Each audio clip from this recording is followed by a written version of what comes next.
1950లలో భారత్లో మహిళలు రెజ్లింగ్ చేయడం అంటే ఆషామాషీ కాదు. ఆ కాలంలోనే హమీదా బానో మగ కుస్తీ యోధులకు కూడా సవాల్ విసిరేవారు. కుస్తీలో నన్ను ఓడిస్తే వారిని పెళ్లి చేసుకుంటా అని 32 వయసులో బానో చెప్పారు.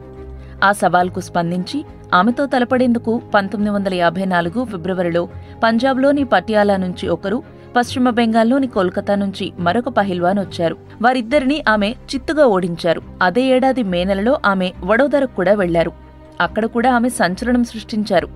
కేవలం 94 సెకండ్లలోనే ప్రత్యర్థి బాబా పహిల్వాన్ను ఆమె ఓడించారని అసోసియేటెడ్ ప్రెస్ వార్తా సంస్థ అప్పట్లో వెల్లడించింది. దాంతో హమీదా బానోను పెళ్లి చేసుకోవాలనే బాబా పహిల్వాన్ కల ఆవిరైంది. ఆ తరువాత ఇదే తన చివరి మ్యాచ్ అని ఆయన ప్రకటించారు కూడా. భారత్లోని తొలి మహిళా రెజ్లర్గా అప్పట్లో హమీదా బానో మన్ననలు పొందారు. మహిళలు బలహీనంగా ఉంటారనే వాదన తప్పని ఆమె నిరూపించారు. కానీ అప్పట్లో రెజ్లింగ్ను కేవలం పురుషుల గేమ్గా భావించేవారు. హమీదా బానోకు విపరీతమైన ఫాలోయింగ్ ఉండేది.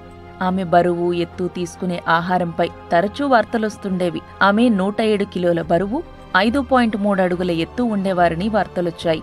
ఆమె రోజు 5.5 లీటర్ల పాలు, 3 లీటర్ల సూప్, 2.5 లీటర్ల జ్యూస్, 1 కోడి, కిలో మటన్, 6 గుడ్లు, 450 గ్రాముల బటర్, కిలో బాదం పప్పులు, 2 పెద్ద రోటీలు, 2 ప్లేట్ల బిర్యానీ తినేవారట. రోజుకు 6 గంటల పాటు వ్యాయామం చేసేవారు. 9 గంటల పాటు నిద్రపోయేవారు. ఉత్తరప్రదేశ్లోని మీర్జాపూర్లో పుట్టిన హమీదా అలీగఢ్లో సలాం అనే రెజ్లర్ దగ్గర శిక్షణ తీసుకునేవారు. అప్పట్లో ఆమెను అలీగఢ్ కా అమెజాన్ అని పిలిచేవారు. అప్పట్లో అమెరికాకు చెందిన ప్రముఖ రెజ్లర్లలో అమెజాన్ ఒకరు. హమీదాను అందరూ ఆమెతో పోల్చేవారు. 1954లో తాను పాల్గొన్న 320 కుస్తీ పోటీల్లో అన్నింట్లోనూ గెలిచానని ఒక వార్తా సంస్థతో హమీదా బానో చెప్పారు.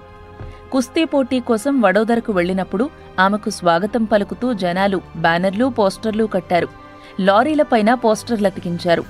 వడోదరలో బాబా పహిల్వాన్ను ఆమె చిత్తుగా ఓడించినట్లు అప్పట్లో అన్ని పత్రికల్లోనూ వచ్చింది. కొంతమంది మగ రెజ్లర్లు తాము మహిళలతో పోటీ పడబోమని అప్పట్లో తెగేసి చెప్పేవారు.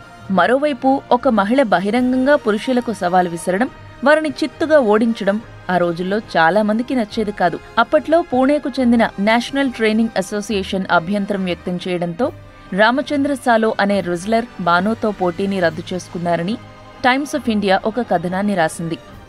హమీదా బానో గొప్ప రెజ్లర్ అని ఫెమినిస్టు రచయిత కురాతుల్ ఎన్ హైదర్ అభివర్ణించారు. ఆమెను ఎవరూ ఓడించలేదని అన్నారు. రష్యాకు చెందిన వీర చస్లిన్ను కూడా 1954లో 1 నిమిషంలోనే హమీదా ఓడించారు. ఆ తర్వాత ఆమె యూరప్కు కూడా వెళ్లారనే వార్తలొచ్చాయి. అయితే ఆ తర్వాత రికార్డుల నుంచి హమీదా పేరు కనుమరుగైంది. చరిత్ర పుస్తకాల్లో మాత్రమే ఆమె పేరు కనిపించేది.